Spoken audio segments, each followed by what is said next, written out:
Hello বন্ধুরা, সর্বনিম্ন একটি কুকিং ভিডিওতে সবাইকে স্বাগত জানাই। তো আজকের রেসিপিটা হচ্ছে পাঁচমেশালি তরকারি। তো দেখে নিচ্ছ এখানে অনেক ধরনের সবজি আমি কেটে নিয়েছি আলু, কাঁচকলা, ডাঁটা, কুমড়ো, পেঁপে, কাঠি কচু, তারপরে হচ্ছে কাঁঠাল বীজ, ঝিঙে, তারপরে হচ্ছে পটল, সমস্ত রকমের সবজিগুলো ভালো করে কেটে ধুয়ে নিয়েছি।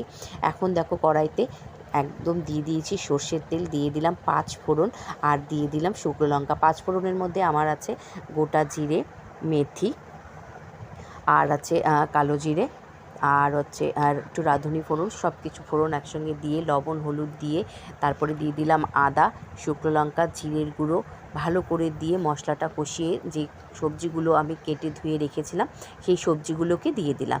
দিয়ে খুব ভালো করে নাড়াচাড়া করতে হবে। যত ভালো করে নাড়াচাড়া করব তত সবজিগুলো মশলার সাথে সুন্দর মিক্সড হয়ে যাবে। এখন দেখো আমি নাড়াচাড়া করে আমি সবজিগুলোকে ঢেকে দেব। কারণ ঢেকে দিলে পরে অনেক ধরনের সবজি যেহেতু আছে, কিছু সবজি নরম হয়ে যায়, কিছু সবজি আবার শক্ত থাকে, তো সেগুলোও নরম হয়ে যাবে। তো একটা থালা দিয়ে আমি সুন্দর করে ঢেকে দিলাম। তো ফিরে আসলাম অনেকক্ষণ পরে, প্রায় 15 মিনিট পরে ফিরে আসলাম। তো দেখলাম যে আমার সবজিগুলো কিন্তু এতক্ষণে সেদ্ধ হয়ে গেছে। দেখো, দেখতেই পাচ্ছ খুব সুন্দর সেদ্ধ হয়ে গেছে। আর সুন্দর দেখো মশলাগুলোর মধ্যেও কিন্তু একদম মাখা মাখা হয়ে গেছে। তো তারপরে আমি দিয়ে দিলাম পরিমাণ মতো জল, যেহেতু সবজিগুলো একটু মাখা মাখা হবে। এখন দিয়ে দিলাম স্বাদ অনুযায়ী মিষ্টি। আমি এখানে 1 চামচ মিষ্টি দিয়েছি, তোমরা যে যেরকম খাও। আর দিয়ে দিলাম ভাজা মশলা।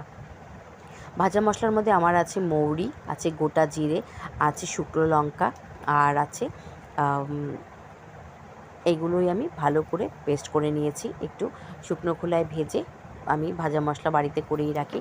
তো দেখতেই পাচ্ছ আমার ফাইনালি লুক কেমন হয়েছে তরকারিটা, অবশ্যই কিন্তু জানিও। কিন্তু দেখো, খেতে কিন্তু অপূর্ব স্বাদ হয়েছিল। আর হ্যাঁ, ভুলে গেছিলাম, আমি কিন্তু বড়ি ভেজেও কিন্তু তার মধ্যে গুঁড়ো করে দিয়ে দিয়েছিলাম নামানোর সময়। বুঝতেই পারছো, দেখে খুবই সুন্দর লেগেছিল তরকারিটা, খেতে খুব ভালো হয়েছিল। সবাই কিন্তু একবার হলেও বাড়িতে বানিয়ে খেও এরকম করে সবজি। টাটা।